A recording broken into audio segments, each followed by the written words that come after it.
She's often remembered as a scheming seductress, right? A ruthless manipulator who somehow enchanted an Ottoman sultan. But what if history got it wrong? Welcome to This Explainer. Today we're stepping back into the Ottoman Empire to analyze Hürrem Sultan through the impartial, objective lens of a historian. We're going to map out a journey that wasn't built on magic or seduction, but on trauma, absolute brilliance, and an unmatched instinct for survival. Let's dive in. You see, her entire ascent really wasn't some fairy tale about a king falling for a peasant. It was built on a very calculated realization following an unimaginable tragedy. She understood something fundamental. In a brutal world, physical beauty is just a fleeting currency. It buys you a little bit of time. But a sharp mind, well, intelligence buys a lifetime. Section 1. Küllerinden doğan kadın, the woman born from ashes. To understand her, we have to start at the end of her childhood. Alexandra, as she was known then, saw her Ukrainian village completely burned to the ground by Crimean Tatar raiders. In a matter of minutes, her family was gone, and she was dragged off in chains. Look at this timeline of her captivity. It is literally a masterclass in rapid psychological adaptation. Day one was nothing but tears and absolute shock. Then, as days turned into agonizing weeks of hunger and chains, a shift happened. By the time weeks turned into months, she fell silent. She realized that crying to her captors simply wouldn't save her, so she stopped weeping and she started observing. She was adapting. Section 2. Hayatta kalma sanatı, the art of survival. When she finally arrived at the massive, incredibly intimidating slave market of Istanbul, she realized she was entirely alone. Stripped of her identity, she had to forge a brand new persona, just to survive a world where humans were literally priced in coins. Palace officials looked at her and saw a girl projecting bravery and this joyful energy, which is actually how she earned the name Hürrem, meaning the joyful one. But that smile? It was a highly sophisticated survival tactic. Inside, she was absolutely terrified. She just understood that showing any fear meant she would be broken. Once inside Topkapi Palace, she underwent this grueling education. Yes, she mastered the Turkish and Persian languages, along with complex court etiquette and arts.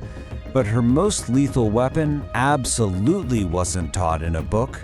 It was her emotional intelligence. She learned to read people. She learned to decipher hidden agendas and figure out what people were not saying. That specific skill made her a master at navigating an incredibly dangerous environment. Section 3. Görünmez savaş alanı, the invisible battlefield.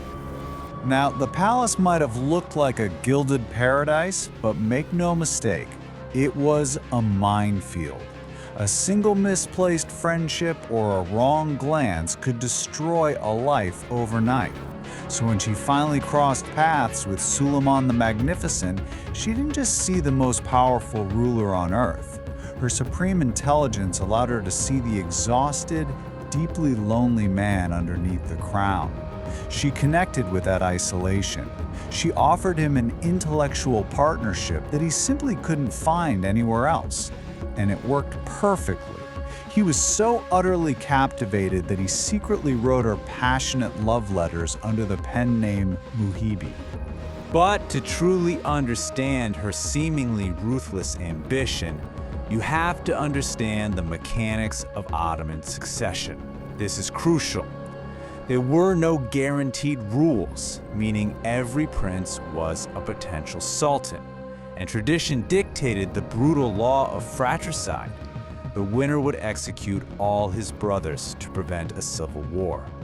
So her famous rivalry with Mahavivran, that wasn't some petty palace jealousy. It was a desperate, high-stakes race for survival. If Mahavajra's son took the throne, Hürrem's children would be killed, period. Section 4.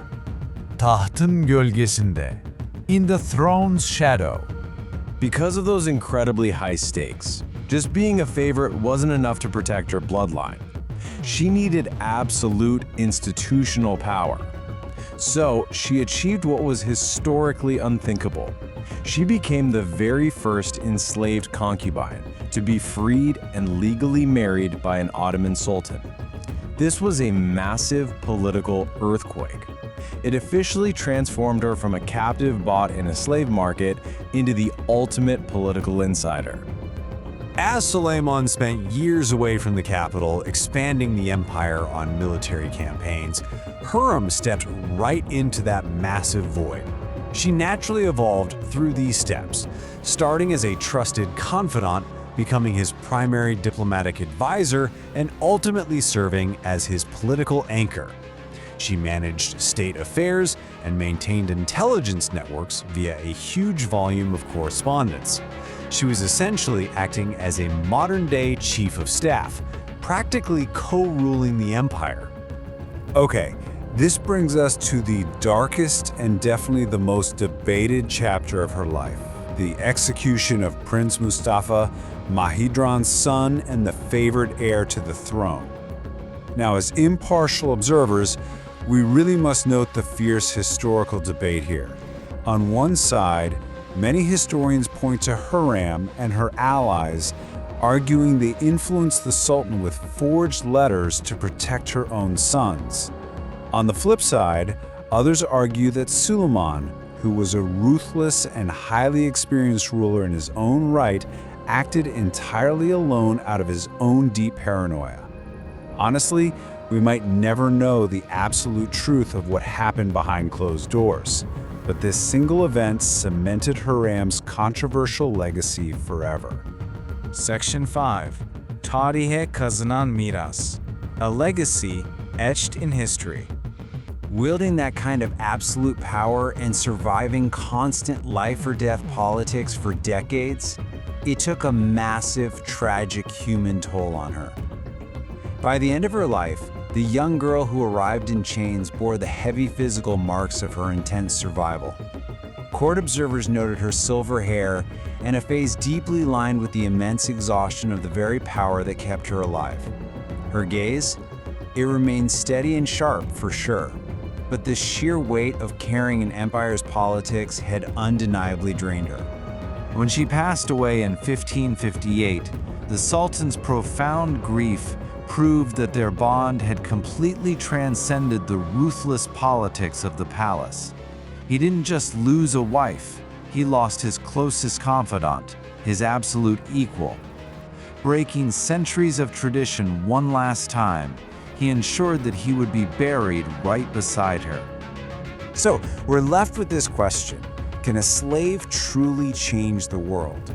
When we strip away all the myths and the tropes, the answer is undeniably yes. The traumatized captive named Alexandra used her sheer intellect to forge an armor that changed an entire empire, forever etching herself into history as Hürrem Sultan.